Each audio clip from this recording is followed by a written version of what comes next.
Hey guys, Logan here, and welcome to my M. Night Shyamalan series.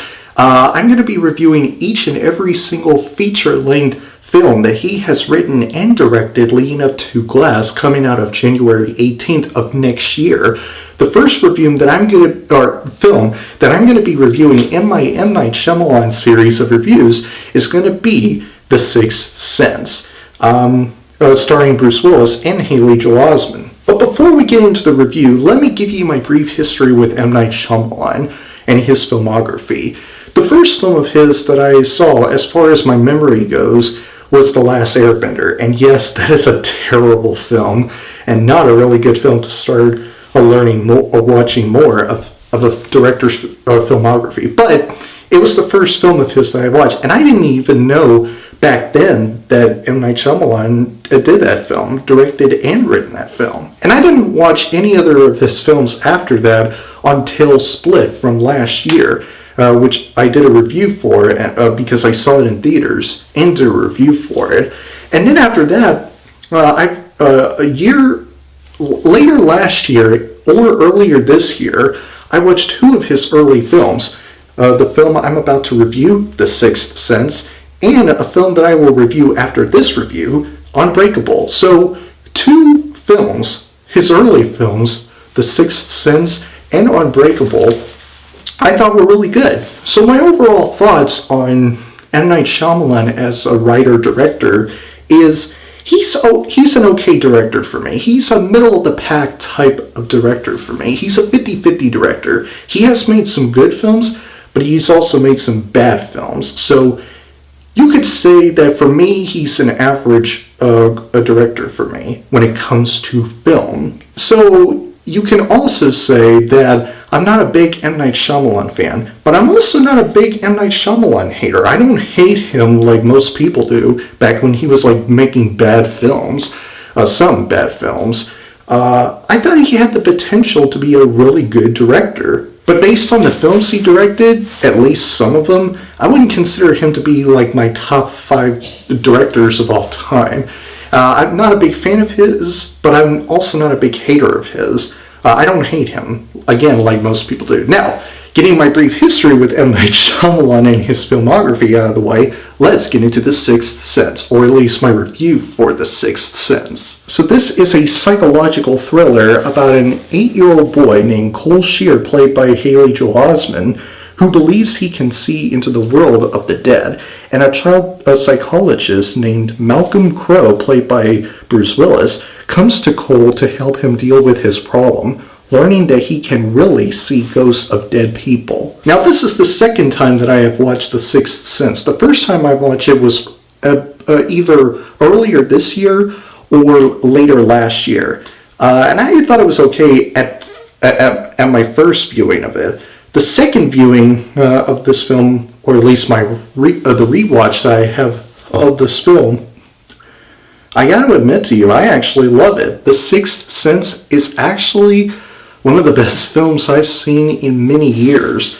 And that's saying something coming from someone who, again, is not a big M. Night Shyamalan fan. First of all, the actors and actresses across the board, let's start off with Bruce Willis. He was fantastic in this movie. He's absolutely fantastic from start to finish. The one scene he was in where he was in this room, sitting on a chair looking at Cole, and he was playing this little game with him where he tries to think of what Cole is thinking in his head. And if Cole thinks he got it right, he can take a step forward. But if he didn't get it right, Cole can take a step backward. That is a very entertaining scene. This is the most subtle, quiet, chilling performance I have seen from Bruce Willis that I have not been accustomed to seeing him being.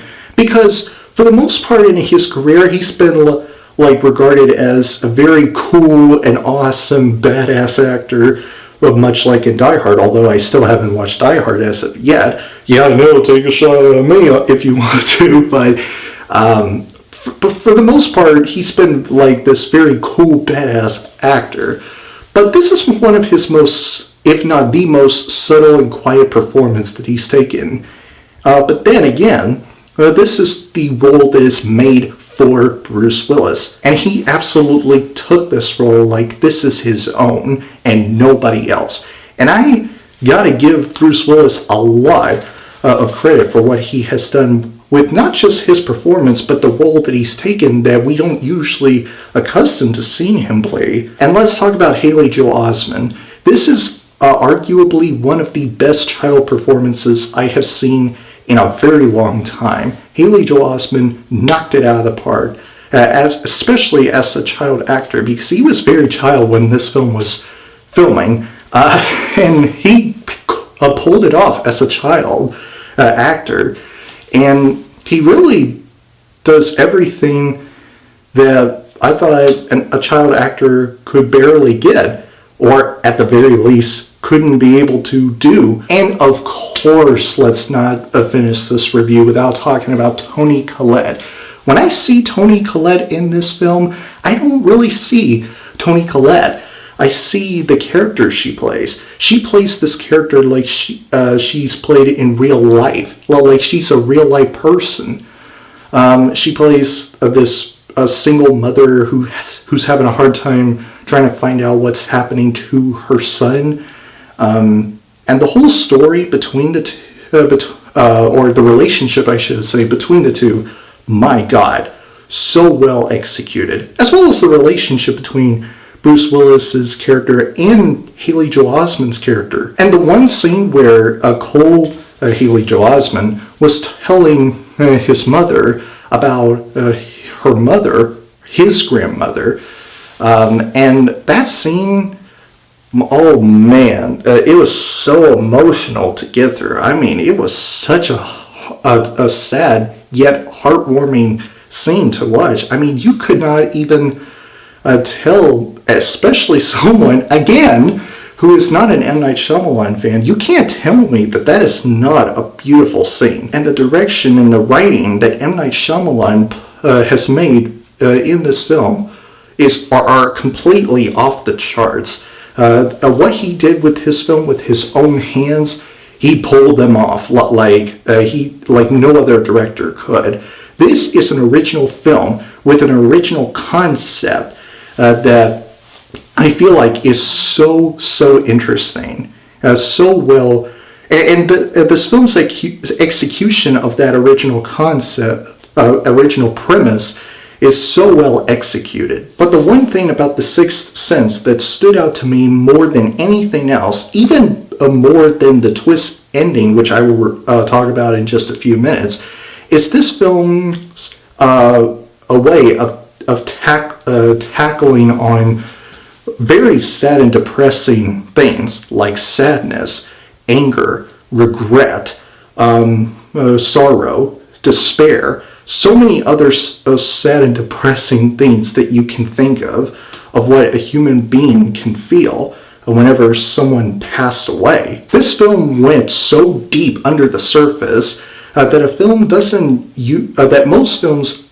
occasionally don't usually do, or at least some directors for other films before this and after this occasionally do. And those other sad and depressing things that this film tackles on is faith, love, friendship, and romance, and so many other things that we all live with on a regular basis in real life. Us human beings, that we the things that we have within our lives, whether we're singles or in a relationship, or whether we're married or divorced, or anything you can think of, this film tackles on those topics in a way that I was like completely baffled, but not in a bad way. And this film has actually the one scene that is a real answer whenever someone asks me, Logan, why are you not a big horror fan like most people are?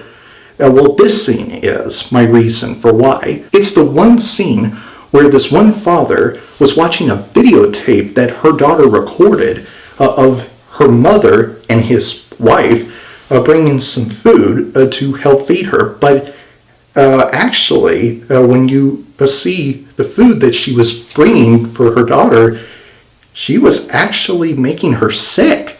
And then just the thought of it, along with so many people right behind this one father watching this videotape that instance actually happened, which did happen, just the thought of it alone, that is the true definition of horror. It's the one truth, a reason why I feel like a lot of horror films nowadays have lacked in true horror moments. That is a true horror moment. So let's talk about the plot twist at the very ending of the film. Spoilers, if you have not seen this film, I'd recommend you go check it out, although I have already spoiled some important moments. But anyway, the plot twist was revealed that Bruce Willis's character is actually dead all along. From the beginning of this film, when he was shot at the very opening scene, you see like this one part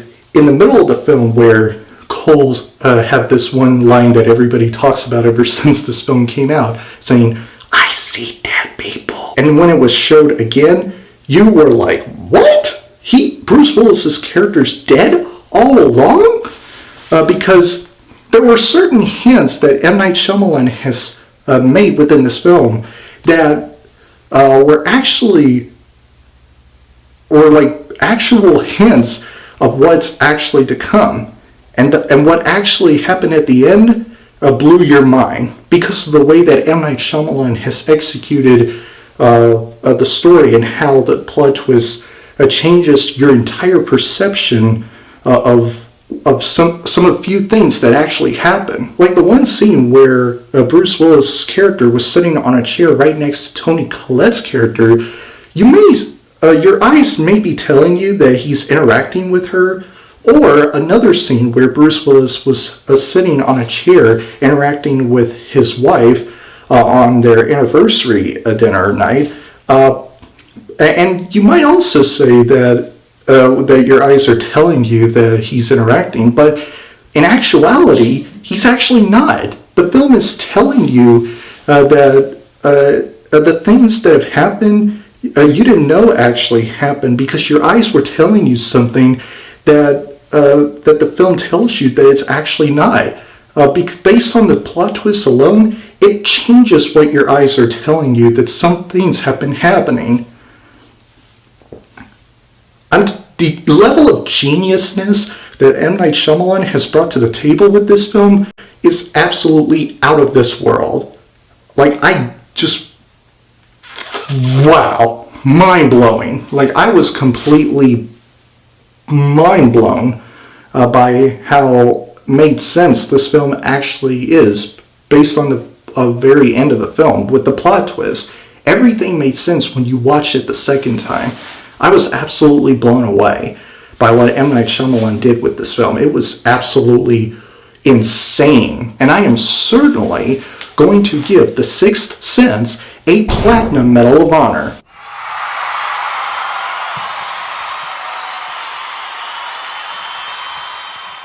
Man, someone who is not a big M. Night Shyamalan fan such as myself actually gave one of his films a Platinum Medal of Honor. That is saying something.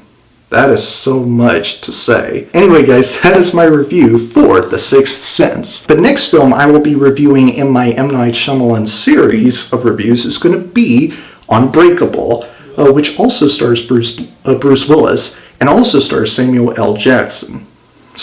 And it will be up in a few days, so stay tuned. And I have a 4-part trailer reaction that I will deliver to you once I'm through uploading this review. So also stay tuned for that. If you guys enjoyed my review, please click the like button, and if you have already watched this movie, comment below and let me know what you think of it. If you enjoyed what you see here and you want to see future videos from me, please press up there to subscribe and turn on the notification bell. And I will see you guys in the next video. Have a great week, Battle Squad, and as always, fight the good fight.